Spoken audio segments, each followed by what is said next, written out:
Mr. Cornell Phillip. Welcome to Untapped Potential. As an icon and a pioneer of Dominica's music, it is a pleasure and an honor to have you with us today. Well, I mean, it's a pleasure to be on your show. I mean, I have been following it and it's very interesting.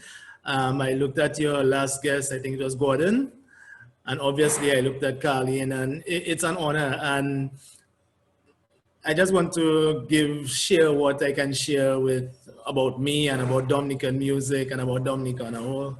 Yes, and you have so much to share. With over 35 years in the music industry, we are certainly looking forward to hearing all from you today. So now I know you've had a very extensive history with Dominican music, so we're not going to delve so much on your past.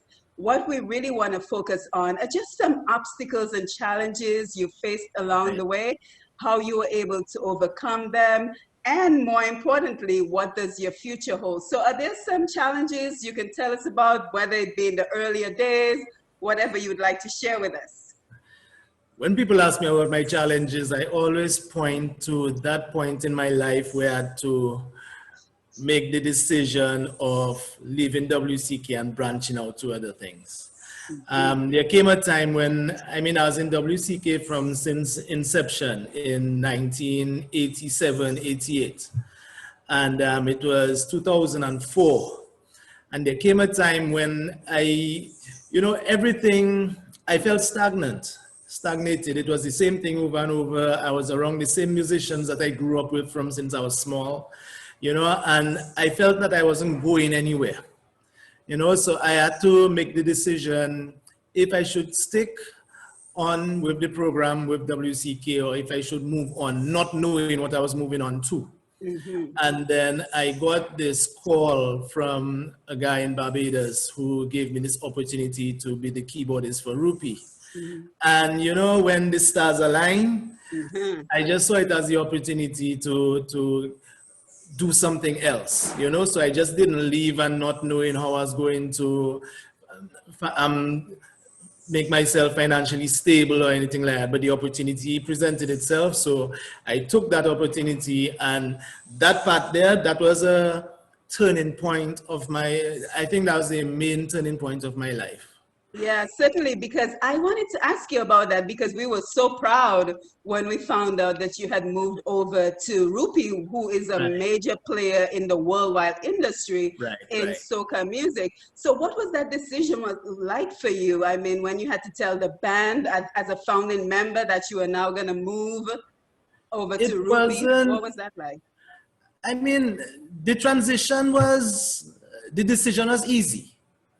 The transition wasn't easy because by that time, when you were first set up musicians for so long, you have the good times and you have the bad times, and we were going through a bad time in our history, so leaving, it had a certain level of bad blood between us and stuff like that. Whereas it was an easy decision, but it was something that kind of took a toll because of the relationships, the friendship relationships that I had with Keith, seeing that he was my best friend from since so long, and now I was going to leave him and go into something else. So it's, as I said, the decision was easy, but then the transition was hard. I didn't want the band to fail, I didn't want WCK to fail because of what I had done. So I made myself available if they needed me for anything and whatever. Even when I went to Barbados, I would still call to find out how things were going, if there's anything that they needed help with and stuff like that. Yeah, and I want to come back to that, but we have quite a bit of an audience that is not from Dominica. And Colin did a great job of telling us what is Booyah music. It's a combination of our, our heritage and popular music at the time. But for those who are not familiar with who you are and our music, I would encourage them to go to my website, Push Past 10, because I included a great biography of who you are and the music you created. So I would encourage them to go to pushpast10.com so they can get a complete picture of who you are. But I want to start off with this particular question. When did you realize that you guys had created a new genre of music? It was in the early 90s. Keith and I would come and we went to the same school, we were in the same class. Mm-hmm. And after, we actually lived pretty close together also. So after school, we would come to my house, and that's just basically what happened. It goes much more in detail. But my brother, Cornell Phillip, he was a cultural officer who was at the time archiving the rhythms of Dominica, the rhythms and the dances of Dominica. And he would bring down these guys from all over different parts of the island, bring them to the house. This house right here, which I call the House of Booyah, that's where Booyah was created. And he would record it. He was recording, digitally recording the songs and of the bands and stuff like that. And what happened is that Keith and I, being the younger ones, we had this little electronic keyboard, and then we were trying to play like we were just messing around in the keyboard, and then Daryl would come and tell us that we were disturbing him. So he wanted us to stop because we were disturbing him. And what we did, we actually started playing along with them. Wow.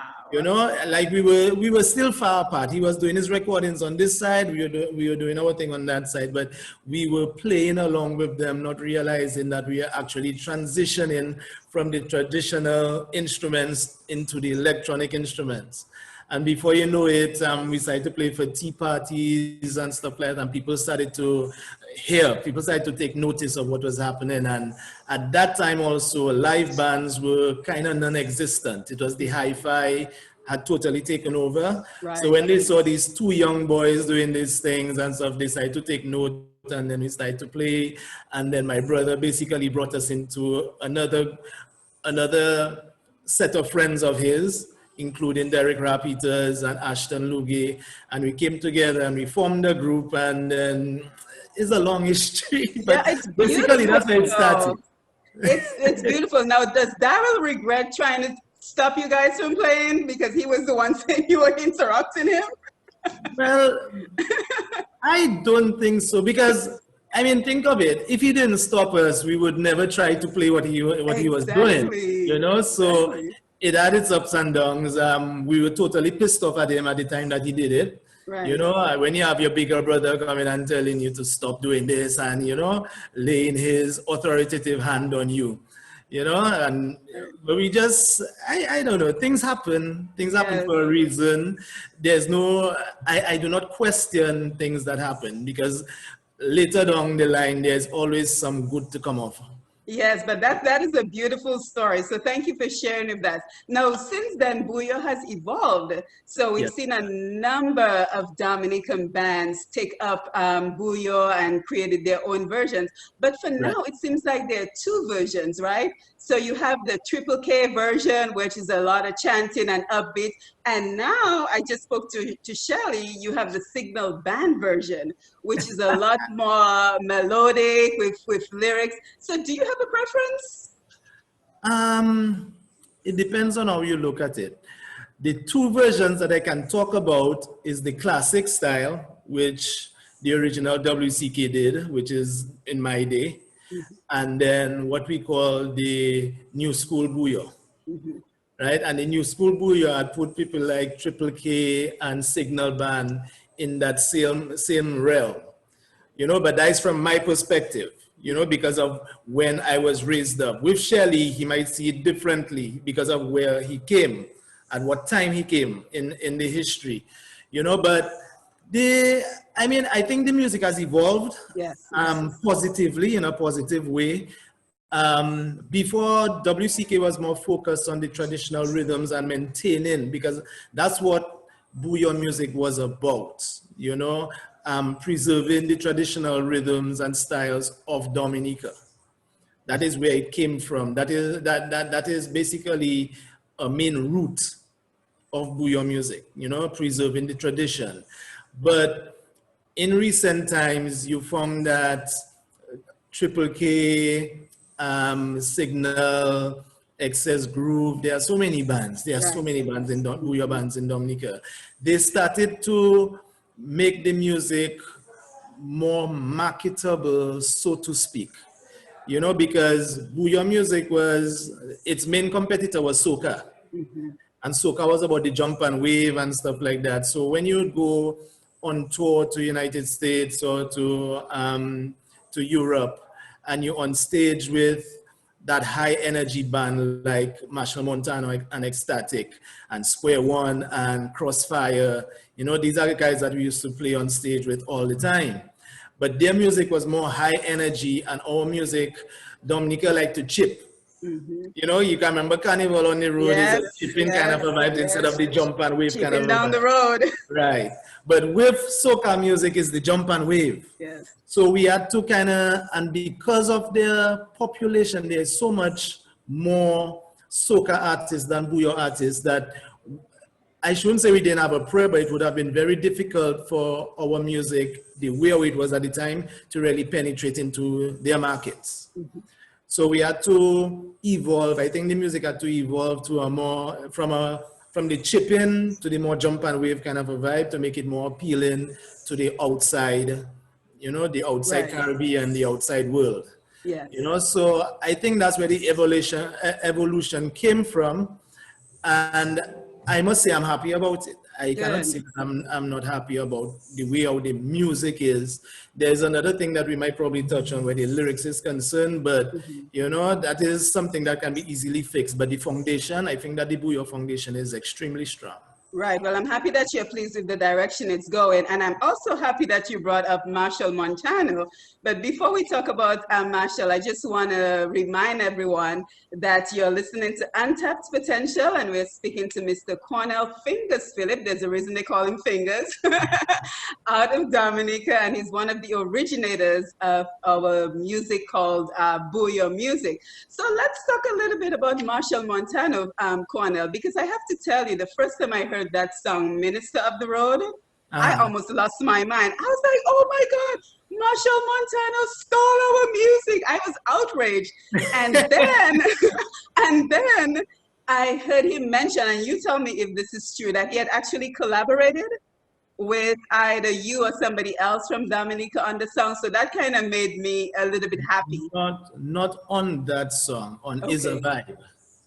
Okay. The vibe that came out, I think, 2 years ago, where they used the Balance Batty sample, the accordion sample. They used it in part of the song, you know, and I was really honored. I mean, Booyah music has influenced soca music in such a big way. I mean, from since way back, you know, but especially now, there's a big influence of Booyah music on soca music, and I am all for it. Yes, absolutely. You know, I'm all for it. What I'm scared of, what I'm very concerned about, is the fact that we have to be careful that, well, not the fact, but we have to be careful that we don't lose, Booyah music doesn't lose its identity and its origin. You know, and we really need, as artists, we really need to, and as the industry, the Dominica music industry, we really need to put things in place to really identify Booyah music as it being 100% Dominican. Yeah, certainly. And I think what my experience also speaks to is how protective we are of our music. But that can actually be a disadvantage, because here we have a mega superstar in soca, almost like, what, 40 years of experience. He's considered the king of soca music. And he's, you know, exposing our music. And my first reaction is he's trying to steal the music. So I think it's speaking to, you know, us being able to change our mindset to get our products out there. Because I mean, music is universal. Yeah. You know, music is universal. Booyah music, I think there's only one original song in this world, was the first song that was ever made. Do you know that? What song? No, I don't. But I'm just saying that every song made after that was a spin-off the original. Yes. You understand? So who am I to say that nobody else can play our music? I mean, we play reggae music, we play soca music. Right. We produce reggae, soca music, R&B, disco, whatever it is at the time. We produce it as Dominicans. So I see nothing wrong in another culture adopting it. You know, but it just has to be labeled as what it is. Yeah, and it's good exposure for us because he's gone on to make other songs like Family that he actually recorded part of the video in Dominica. So it's actually a benefit to us. But I think the concern is always that, you know, will it at some point become that now people are thinking that Booyah music originated in Trinidad if they take over it too much? You see, it's about the narrative. I mean, as I said earlier, the soca world is so much bigger than the Booyah world. And when Marshall comes out with a song, a hit song, any song, people are going to say that it's a soca song. That's why I'm saying that it is the responsibility of us as Dominican artists to really brand and really put out material branded as Booyah and be proud of it and market our brand and let people know that this is a brand from Dominica. You know, because I mean, the problem didn't start from Marshall. The problem started from years ago when you had Old Woman We Taking Home. That was a spin-off of Conch Shell.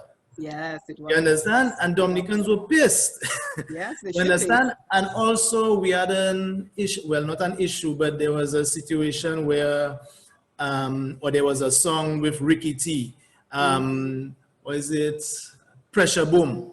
Oh, okay. Right? Pressure Boom was done by Ricky T. And the producer from St. Lucia came to me and he asked me, he told me that he wanted to do a song like WCK, and he asked me for the tones, the Booyah tones, the tones that I use in Booyah. The tones are not mine. The tones were generated from a keyboard, from a synth.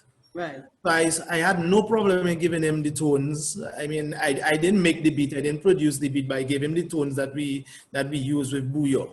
If I didn't give it to him, he could have gotten it somewhere else. He could have gone listen to the songs and look for the tones anyway. He could have gone and looked at videos and see what keyboards I was using and stuff like that and gotten the tones from them.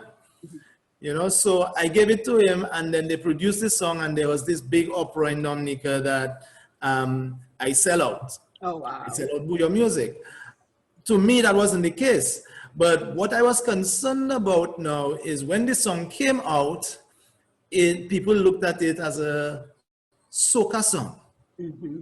Right? Now I called the producer and I told him, hey, I mean, that is the situation and this and that. And I had a little concern that people looking at that as a soca song. But I had to understand that this song or the artist is a soca artist from St. Lucia. Now, when DJs hear this song, when soca DJs hear this song, they're going to stamp it as a soca song. Now, he being a soca artist, going on the radio and having interviews, when they make reference to soca, what is he going to do? Is he going to say, no, no, no, this is not a soca song? That's going to tarnish he being an artist, a soca artist. It's not going to be positive on he being a soca artist. So as I say, it comes down to us Dominican artists and the Dominican music industry and the government and the Dominica Festivals Committee to really put things in place and really market the music outside there to make it be known that Booyah music is this style and it is from Dominica. Yeah, so certainly a lot to learn, But let's go back to your journey. So you started talking about moving over to Rupee and the decisions that you had to make with that. So tell us about what that experience was. What was like the biggest stage you performed on? What was it like working with a megastar such as Rupee? To be honest, the biggest stage I played on was with WCK. Really? Straight up. We played in Madison Square Garden. I didn't know that. What year was that? Madison Square. That was in the 90s, together with Marshall and Ecstatic, Square One. I mean, we played some serious venues. We played Wembley, but when I say Madison Square Garden, not in the stadium itself, right? Right. You know, but you know, there are many auditoriums, you know, around on the compound. You know, we played at Wembley Stadium also. You know, so with Rupee, I can't remember the biggest stage I played on for Rupee. I know what I remember vividly is that our first tour was a 21-day bus tour. Wow. We rehearsed, when I went to Barbados, we rehearsed for 3 weeks, and then we went straight up to New York City, and then we just went on a bus, we lived on the bus, and then we just started to drive from state to state to state to state and just performing all over the place. Right. How did you find that? Did you like it, or did you long for when things were stagnant? It was a very nice experience. First of all, I was very excited to finally play with a new group of musicians. Mm-hmm. And that group was so diverse. I mean, you had people from Trinidad, from Antigua, from Barbados, from Dominica, you understand? So the band, they had all kind of different cultures, different mindsets. It was an experience. It was an experience. I mean, yes. Even today, if I call one of these guys, the first thing they would tell me, Mister, you know, because my accent was so strong. Well, I guess it is so strong to them, you know, because I had that Dominican accent and stuff. And they would always, if I call any one of them now, they'll say, hey, Mister, what the vibes, you know? But it was a great experience. Yeah, I was happy. Good. It was intimidating at first, but what really broke the ice is that when I went into the rehearsal room the first time and I met them, they were making reference to Balance Batty and WCK and stuff like that. And they asked me to play the song, play the accordion riff. And when I played the accordion riff, these guys hit the roof. Wow. You know, I never expected a simple lick like this to create such a buzz. And I was like, no, you guys can't be serious. A simple thing as this. And these guys hit the roof, you know? So when that happened, I was like, hey, well, I mean, I'm one of the guys. Yeah, you're welcome. You know, let's do this. Yeah. So tell me, how long did you play for Rupee and how did it end? I played for Rupee for 2 years, I would say 2 years, a little less than 2 years. Mm-hmm. Rupee eventually had some personal stuff that he had to deal with. And then all of us went back to our homelands, expecting to come back, right, but not knowing what was going to happen. And at the time I came back, it was just before Carnival. It was coming up. Actually, we had a whole set of tours lined up for Trinidad Carnival. And then that had to be shelved for some reason. So we came back home. And a Carnival in Dominica, because we share the same time, yes, you know, Carnival is the same time as Trinidad. Mm-hmm. And I started to produce again. In Dominica, I started to produce my calypsos. I started to work with different Booyah artists and stuff like that. And I just made my foothold back in Dominica and I decided, hey, I think I'll just stay home. Okay. You know, and the band never actually came back together. The .com band, which is what we call ourselves, mm-hmm. Rupee and the .com band, mm-hmm. we never came back together per se. I think when Digicel launched in Dominica, they brought down Rupee and they actually brought the band back together just because we knew the repertoire already, we knew what we had to do, so we just did that one last gig, mm-hmm. you know, but that was it. And then I just stayed in Dominica. Yeah, I can see why. So you've had quite a career, but tell me, were you ever at a point of frustration where you just wanted to completely walk away from music? No. Good for you. Good for you. The thing about it is that I am not only a musician. Mm-hmm. I wear many hats in the music industry. Right. I was fortunate enough to be around a lot of people who were in the industry way before me and learn from their experiences. You know, so I made sure I registered myself, I registered my company. I tried my best to do everything right. And I think I have done a good enough job that I can sustain myself in music in Dominica. Good. So again, if you're just joining us, we're speaking to Mr. Cornell Phillip out of Dominica, a legendary Booyah artist, and he's telling us all about his wonderful journey. So Cornell, I have a question for you. I know that you have children. Right. Now, Colin was on our show, and she told us her mom was very supportive of her music career, but she also had to have another career, so she was a nurse. You went straight from high school to being a musician. Yeah. What if your kids wanted to go straight from high school to being musicians and performers? Would you allow them to pursue your path, or would they have to go through Colin's path? That would be hypocrite of me, wouldn't it? It would be. I mean, at the time that I was growing up, the music industry, or I should say music, wasn't considered an industry. Mm-hmm. You understand? Because when I was growing up, as I said earlier, there were no live bands. It was all the hi-fi.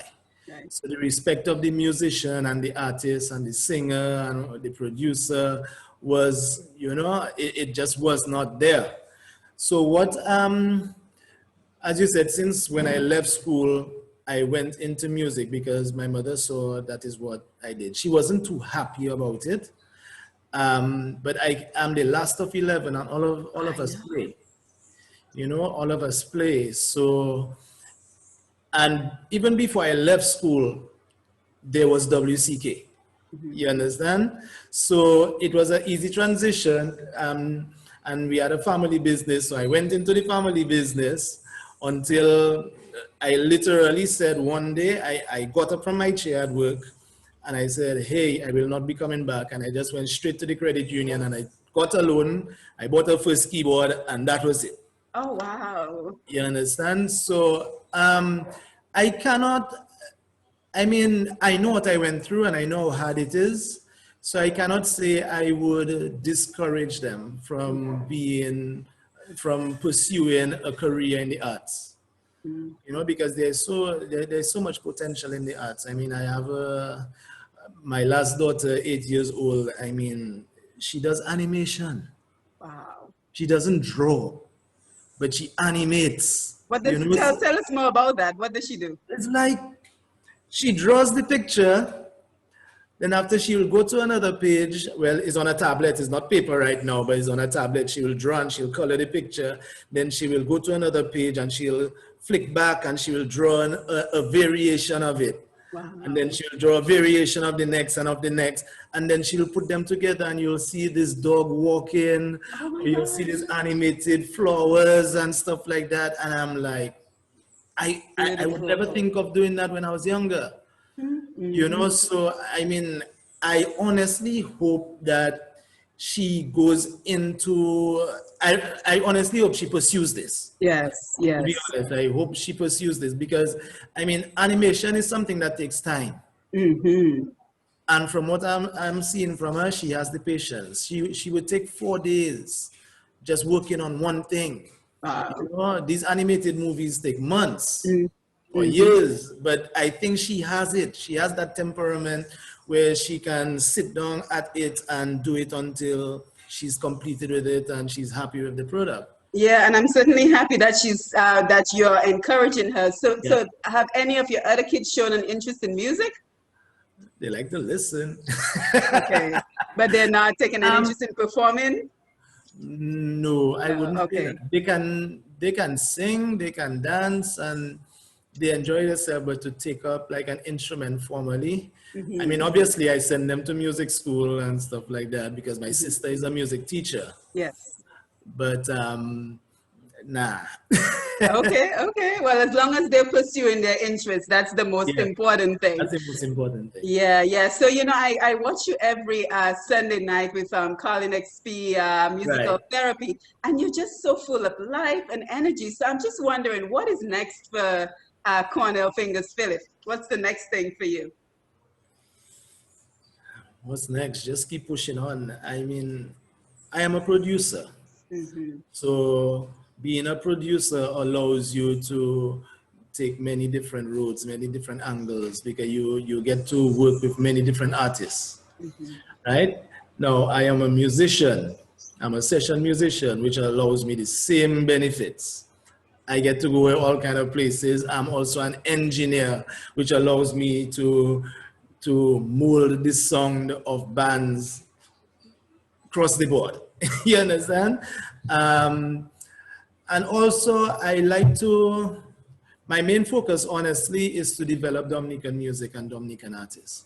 I mean, I will do anything. I would never keep information through my experiences from other musicians. It was done to me when I was growing up, and I know how it felt, and I know the hard work involved. So I really cannot see myself doing that to an upcoming musician. So I try my best to help musicians in any which way that I can. Yeah, and you also have do you have a production company? Yes, our production company, Imperial Publishing. Mm-hmm. And I mean, as I said earlier, I try to do things the right way from day one. So I have a registered company since 1996, between 96 and 98. I can't remember exactly. But since around, so when I was in WCK, and then I started a recording studio around the mid-90s. And then I called it Imperial Publishing, and then I registered it, not realizing that there is so much more than just the recording studio and playing an instrument. Mm-hmm. You know, so I actually had the foresight because, well, I figured I had the foresight because of the name. It's called Imperial Publishing. Right. But the publishing is not just the recording studio. There's so much more, you know. So I have gone into actual publishing of music, being the publisher of musical works. I have done production, I have done arrangement, I have done musicianship on songs, I've done everything in music. I have done. So one of the reasons I ask you that question about what next for you is I see that now you guys are doing so much in this space of merchandising with Colin's brand. Right. So I was just curious if that is something, hint, hint, that you might want to look into for like other bands and other musicians. I'm just saying. You know, it's funny. All this happened because of COVID. Mm-hmm. Because we had gigs lined up, we had tours lined up, and not only with Carlin XP or Cornell Phillip, but with other people that we work with. Mm-hmm. And everything was shelved. You know? Well, everything except the light bill, the water bill, the loan, yes. That wasn't shelved. Yes. And if you don't pay, the interest going up. So we had to find things to do. So that is, when we started musical therapy, we actually just started it, we just wanted something to do. Mm-hmm. Right? So we said that we haven't done anything in a while. I had my phone, it was connected to the internet. I told Colin, let's go live, let's just do something. You know, and it was a big success, and people keep asking, people called us and they told us, please don't stop, because at least they have something to do, they have something to look forward to every Sunday, yeah. You know, so they asked us not to stop. But then now, we had to try to see what we could do. We saw it as an opportunity to see if we could make something of it. You know, make some kind of financial reward of it. Now, the same situation that we are going through, everybody else is going through it. So I didn't want to create an online show where somebody must pay. Right. You know, because I know what I'm going through. It's not every time I can pay for this or pay for that or whatever. So, and still we wanted to engage and entertain our audience and Colin XP fans. Mm. So we decided, let us give them an option to donate. You know, so it's free, but if you want, you can donate. So we created that model, and it's been working well for us. But we decided, well, I decided, or I should say we decided, we married, so we won. Be careful now, Cornell. It's always we. So we decided, let's see what we can do again. I mean, and I sat down at the computer for a week. I put up my legs, I put up my feet, I had the computer on my lap, and I was just going through things. And then I came across this idea, and I just started to make prints. I just started to design prints and do this and do that. And then the online store came about. Beautiful. You know, and it's been doing well. Well, it's It's been doing well in the sense that we're not in the red.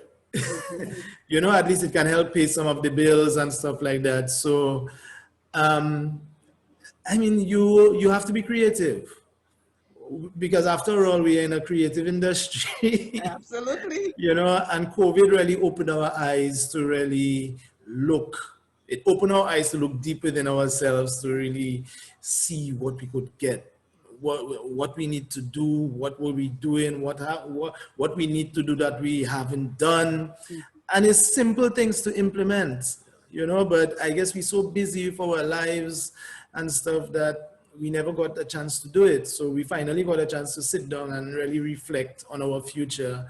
And that's when all these things start to pop up, you know.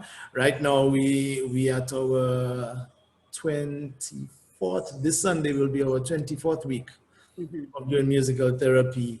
And there are so many things that we're thinking of. There are so many, I shouldn't say so many hurdles, but there are hurdles that we need to cross, you know, because of the copyright infringement thing that is happening on social media right now, and Facebook starting to clamp down, YouTube starting to clamp down. So we have to start reevaluating, you know, but the service is there.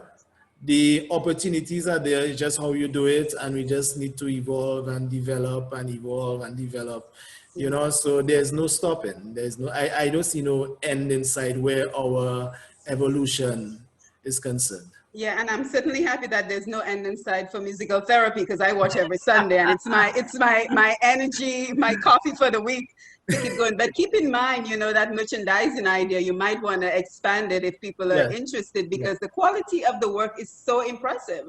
Yeah, the quality of the work is so impressive. So now I spoke to you recently, and one of the things you mentioned is that you are more than Booyah music, and that kind of just stuck out in my mind. So can you expound on that for us?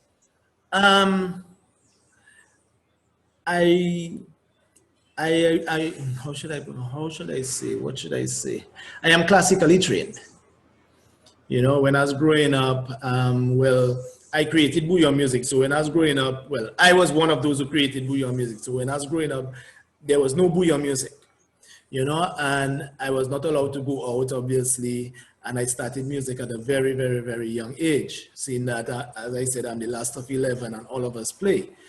So my brother, Phillip, he used to play a lot of like R&B, Motown hits, you know, like from Stevie Wonder, Diana Ross, you know, Marvin Gaye and stuff like that. And he would put me on his lap and we would be playing together, you know. So that kind of music had a big influence on my development as a musician, you know. So I only got introduced to Kada's music at a very, very late, probably in my, probably 13 in my young teens.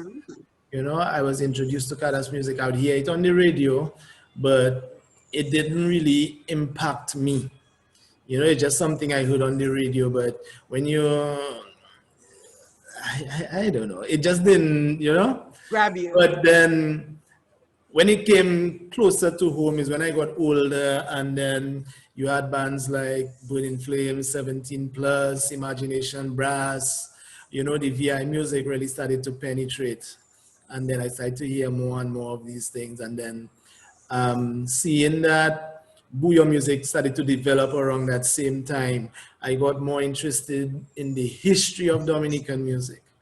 And that is when I got to know about Kada's, educate myself about Kada's music.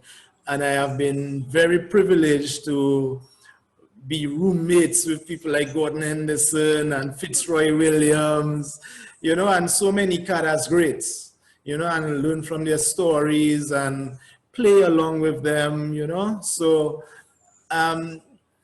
it's the development, it came naturally. You know, so that's what it is. And then anytime I played music, I would try to, because of the influence of the 70s, 80s, 90s, R&B, disco, pop, you know, and trying to play like them, you know, I became like I would play some ballads and stuff like that. So I would say I used to enjoy playing these songs, you know, like from Stevie Wonder or these pop hits or these R&B hits. I really enjoy playing them, and So, then so, came the Booyah music. And so that is when I, can you grace us with a little bit of what you do, if you don't mind? um, let me see. And of course, you know, we're doing the radio interview, but a lot of my listeners Right, know right. that we do the video, so they'll be happy to see you play as well. So what people know me for is things I'm like dancing. that, and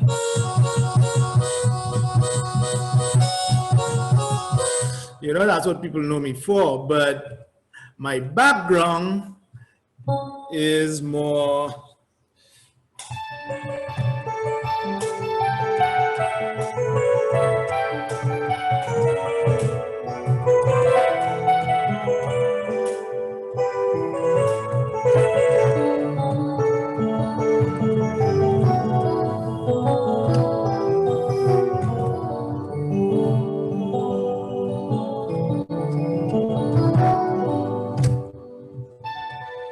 you know, and Beautiful. I also, let me see, Michael Henderson, Where Are You Now? Can remember that song that she did on her first album. I produced Michael Henderson's first album, and this is what I composed, helped her compose this song, Where Are You Now?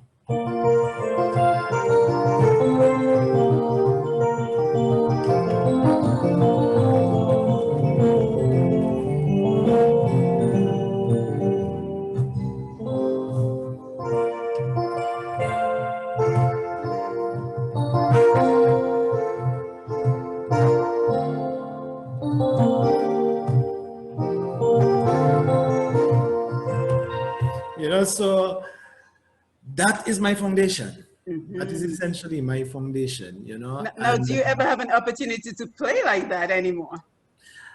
yes, with Colin, we pre-COVID years back, we formed a duo called C Square, where we actually, a little history. When I came back to Dominica after Rupee, obviously I needed to find something to do with my time. So I basically created a band called Fanatic. We made an album, we did singles, we toured and stuff like that. But then it started to get very expensive to maintain a band. You know, as I said, I didn't want musicians after me to go through the same struggles that I did. So I really didn't want to go out and play and ask somebody to play for free or give them peanuts, you know? And it just didn't make sense. And at the time, the hotel gig was kind of booming, and people were not hiring Fanatic because they found Fanatic was too expensive. I don't find it was too expensive. I just needed to pay my guys properly. Right. You know? So Colin and we need to survive, you know? So Colin and I decided to form a duo called C Square, and we started to play the hotel gigs and stuff like that. And on these hotel gigs, we got to play weddings and, you know, all these intimate setting, you know, performances. And yeah, I get the opportunity to play that kind of music there. Oh, great. I'm happy to hear that. So, you know, you've accomplished so much in your lifetime, Cornell, and thank you for sharing your music with us. We truly appreciate that. So with everything that you've accomplished, would you say you've achieved success, or do you feel that you're still on the road to success? I'm still on the road to success. I always say that you're never too old to learn. If you figure that you have been successful and there's nowhere else to go, then the only place for you is down. You know, and it also depends on what do you define as success. A lot of people define success as riches, you know, but I think you can be as rich as you can possibly be and not be happy, and you're not living a fruitful life. You know, money is a way, money is something that can allow you to live a happy life. but money does not make you happy. You understand? Certainly. So I am content with my life. I am happy with my life. I'm not saying it's the best life. It can be better, but it is what it is, and I've accepted that. And that is probably my driving force that I can push. I can keep pushing to make it better, you know, to make myself better as a person, to make myself better as a musician, to make myself better as a husband, to make myself better as a father, you know, as a friend, because that is what it is at the end of the day.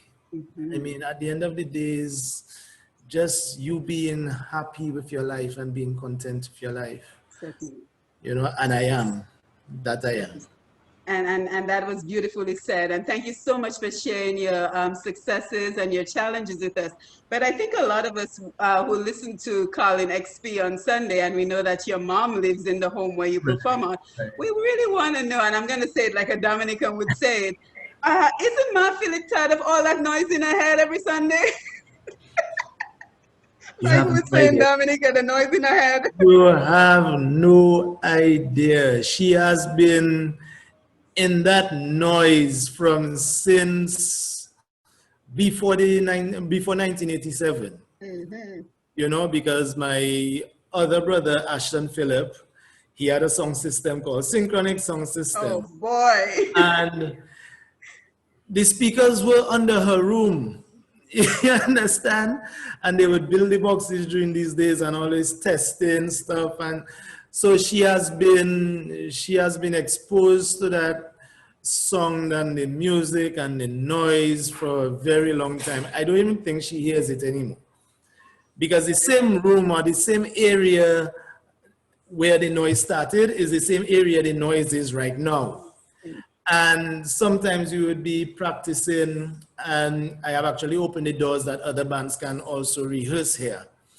And they would go until 10, 11 o'clock at night. And I am so concerned about her and how it is, you know, how we're disturbing her and stuff. But I would go in the room and, Mommy, you all right? And she would say yes. And oh boy, probably looking at TV. Sometimes she's asleep. But I don't know. She's part of it. yes, She's part of it because you should see her behind the camera for musical therapy. Before we started this interview, I was preparing for Sunday and I was putting in some stuff, and she was like, "Yeah, that's nice," and she started to dance, you know. But my mother, I don't know if she couldn't stand it, I don't think that we would be where we are today. Absolutely. I think she's been an incredible source of support for you guys, you know, to have all these kids involved in music in some way or the other, and just being the hub for your development. I call her the mother of Booyah music. Yes, certainly. You know, I call her the mother of Booyah music. I can see I call Mama Joseph, who is Keith's mother. I also call her the mother of Booyah music because they had not directly on the playing itself, but just on our lives, the kind of impact and the support we got from them. I think they deserve that title. Certainly. And, you know, as we get ready to wrap up, and I have to tell you, Cornell, I could speak to you all day because you've had certainly an incredible life, and you've made some wonderful opportunities for yourself. But have you ever stopped and thought about how you, WCK Booyah Music, how you're just part of the fabric of Dominica society? I mean, you know, you come with the warm feelings of my youth and the youth of so many other people who just remember fondly going to the dances at the schools, the carnivals, and yes, even the sting of hearing you can't go to the WCK Jam because you're on punishment. Have you ever thought about how you guys are such a part of the fabric of Dominica society? Yes, I've thought about it, but I see no reason why I should make it go to my head. I think all of us have a responsibility to our societies. You know, wherever we're from, wherever we live, we have a responsibility, and probably that is my responsibility. Just as I have made an impact on society through music, I mean, there are teachers, there are lawyers, there are politicians, there are so many people that have a big stake and a big influence on our society. I'm just one of the other guys, you know. So I try my best not to make it go to my head. There's so much more that probably I can do, that I know that I can do, but because due to limited resources, you can't really push as much as you want to. But you just be you, and you just do what you have to do and be humble. Yeah. You know, it brings a certain sense of appreciation to me when I see children dancing to my music, when I see people singing Carlin XP songs, you know. I will admit it does bring that kind of feeling, you know, but just like, I mean, so many people, man, down to the garbage collector, yo. Absolutely. Without the garbage collector, we sick. You understand? And then we cannot work. Without proper sanitation, we sick, and we can't work, and we can't produce, and we can't do what we're doing. So everybody has a major role to play in society, and I'm just playing my part. Certainly, beautifully said. And we appreciate the impact that you're making, because like you said, we all have a role to play, and we truly appreciate the role that you're playing. So again, thank you for being with us. As you know, the name of the program is Untapped Potential, but I think you're putting a lot of us to shame, Cornell, because you've suddenly, you've suddenly tapped into a lot of that potential right now. And I'm really happy that you have more potential to tap into, and we look forward to seeing what will be next for you. So do you have any final thoughts for us? Yes. Well, to my fellow musicians, upcoming musicians, music is fun, and 99% of the time we go into music because we love it. Mm-hmm.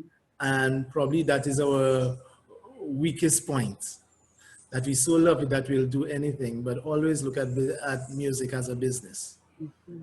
You know, always look at it as a business from day one. From day one, you love it, yes, but just accept the fact that you love the work that you do. You understand?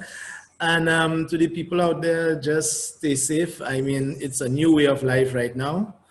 Be responsible. We're seeing what's happening right now, and I just wish that we could be more responsible in our actions as human beings, you know, across the board, and stay safe. Yes, yes. Well, thank you for being with us again. This has been Untapped Potential with Mr. Cornell Phillip out of Dominica, and we've enjoyed this conversation. So continued success to you, Cornell. Thank you. Same to you, man.